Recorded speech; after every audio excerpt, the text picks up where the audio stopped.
All right, wonderful people, lovers of freedom. Good morning, good afternoon, good evening to each and every one of you. Welcome back to Let's Talk TV, your one and only YouTube platform, where they give us back-to-back updates on how things they be, on how things they share for Biafraland and beyond. If you're joining us for the first time, remember to subscribe and turn on your notifications too. Also, remember to like and share this broadcast too. All right, my wonderful people, the latest one with the boss brains at the moment right now. We say yes, Nnamdi Kanu once again has been denied transfer to QJ prison as in debut now. My people, this is what you are getting currently as the latest one. And my people, it is very sad and very heartbreaking that this is what it has come to, that this is what these people have decided keenly to mainly do against the movement of or the betterment of Nnamdi Kanu. It is one of the things that they keep doing, and it shows that every single thing that we keep doing, every single thing that that is trying to be done or being made, every action being made is actually being countered by them because they do not want the progress. They do not want anything that looks like the progress of Nnamdi Kanu or the Biafra movement. That is what we are getting at this moment because we see no reason, whatsoever why up till now Nnamdi Kanu would keep on, like he would be steadily denied the request of him being moved to Kuje prison because at this particular point, I believe that he has reached that particular extent. I believe he has reached that point of where he needs to be moved. He needs to be moved for his health safety, for him to actually, for things to actually become better for him. But then it has appeared that these people have evil thoughts in mind. They have always had this, and it appears it is always working. One thing that they have not understood up till now is that the fight has not ended. We are not stopping at any point in time to do anything. The main thing is that they are just making us want to put more pressure and to do more things to make sure that we get what we want, and that is what we will do since they want us to fight. And then since they want us to fight, we will surely fight. Since they want us to do a whole lot of things, those things they want us to do are what we'll actually do, and it's going to actually affect them on a whole new level. The fact that they've insisted on keeping him, where he is without any good reason, because there is no reason whatsoever. Instead, we have a better reason why he should even be moved, but then they have stuck and have disagreed and have hated on everything we have been putting on, and they want, the only thing that matters to them is what they want, and what they want is for Nnamdi Kanu not to survive in the DSS prison, and it is not going to work out. Nnamdi Kanu MNK is going to survive all these things because he is stronger than each and every one of us. He's stronger than anything that they think they would be able to put against him. He has already been poisoned. He has already been, a whole lot of things have been thrown at him. But it has not worked out, and nothing they try to do will even work out because he is a blessed man. He's Onya Agozi, and someone that is as blessed as that, someone that Chukwukike cares about, cannot be allowed to just go away just like that. No, it is not possible. Even in the least, nothing of that sort is even possible at all. And so at this particular moment, it is going to really, really have a very huge impact in everything that is going on right now. And so, my people, that is what we have to let people understand at this moment, is that every single thing that is going on right now, every single thing that is being done at the moment is for the benefits of every single thing that we've been working towards. But then these people have the guts, or they are working against everything we want to, or everything that we've ever wanted. And I don't think it is something new, but then it is what we will have to work towards, and to make sure that these people do not succeed in what they are doing.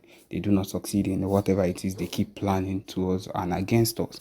We make sure that everything would work out for us and not for them, because it appears that they are working keenly against it, and that is what is happening. You're a terrorist, first of all. That's what Nnamdi Kanu has blasted the LG lawyers in court. He said that the detained leader of the indigenous people of Biafra, IPOB, Nnamdi Kanu, caused a stay at the Federal High Court in Abuja. Yes, after his fresh request to be released on bail was refused. My people, you don't see her. So it is not a new thing. It is something that has been there. And of course, battle that is coming up soon. So my people, be ready, because you do not know what would be happening soon. Okay, on that note, Obasanjo himself just came out and made some kind of comments, my people. Yes, he just came out and made some kind of comments concerning the civil war. My people, it doesn't really concern us. This particular ex-president, we know during his time, of course, when he ruled in the military time and came back again and ruled again the second time, he had enough time to do whatever I don't know whatever he's saying. But then, of course, the most important thing for us to have in our minds on is that we ourselves as Biafrans must do the needful. Okay, my people, he's talking about the Biafra war. Let us see what he has said. He says here, Olusegun Obasanjo, the former president of Nigeria, recently spoke at the conference on youth leadership titled Opportunities for Peace, Roles of the Youths in Conflict Prevention in Africa. He called on youths to be advocates of conversation over violence, highlighting the critical role that youths play in promoting peace. My people, I made this thing recently. I say we cannot go down if you've not done the needful. Peace is not even an option right now. If people have decided not to give us what we want, if you've decided not to give us a Nnamdi, Kanu have decided not to give us our Biafra freedom, our Biafra referendum, peace is not an option. And so whatever you say now in a conference might be true and will be moved by gullible people that do not know what the true movement for the Biafra army or the true movement for the Biafra is. They are the ones that might look into it. But the true people know the reason why we've been fighting this hard and we've been fighting for this long. And that is those are the people that will not give up, or that will not be moved by these gullible speeches that he's making at this particular point. He said, according to Obasanjo's article, he said that the country has shown resiliency during the civil war by returning to the round table for settlement in spite of severe conflict. He exhorted the youths of today to adopt this mindset and convince those who lean violently to think twice. Additionally, he emphasizes the significance of fostering a culture of peace and empathy in the next generation. In Obasanjo's words, during the civil war, we killed ourselves mercilessly and destroyed our best facilities, but we still came back to the round table to get the challenge resolved. Youth must develop the culture of peace, the culture of humanness, the culture of living the way God wants us to live. Okay, so now this is what he is advising them to do. But then to do what is needful, we Biafrans have always been people of peace. We have always wanted peace in our lives. Every single thing about us has always been about peace. We are not people of war. We do not want war. We have never ever wanted war. But then it is the situation people put us into that make us want to lean to war. Yeah, of course, that is the situation. We are not people of war. I don't know if he's trying to say that the war and everything that is happening now is how. No. The youths of nowadays, the Biafrans of nowadays, are leaning into war because that is what they have pushed us into.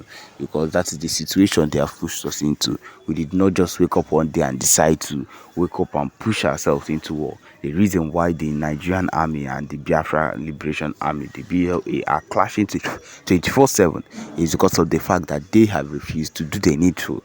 They have refused to release our leader, Ohamadike, Nnamdi Kanu. Yes, that is why we are leaning into war. They have refused also to give us what we've been asking for the longest of times after the civil war. I believe you me, if they have given us what they want instead of leaning into the civil war, my people, I do not think we would have been here by now. I believe everywhere we would have been on their own. They would have been on their own.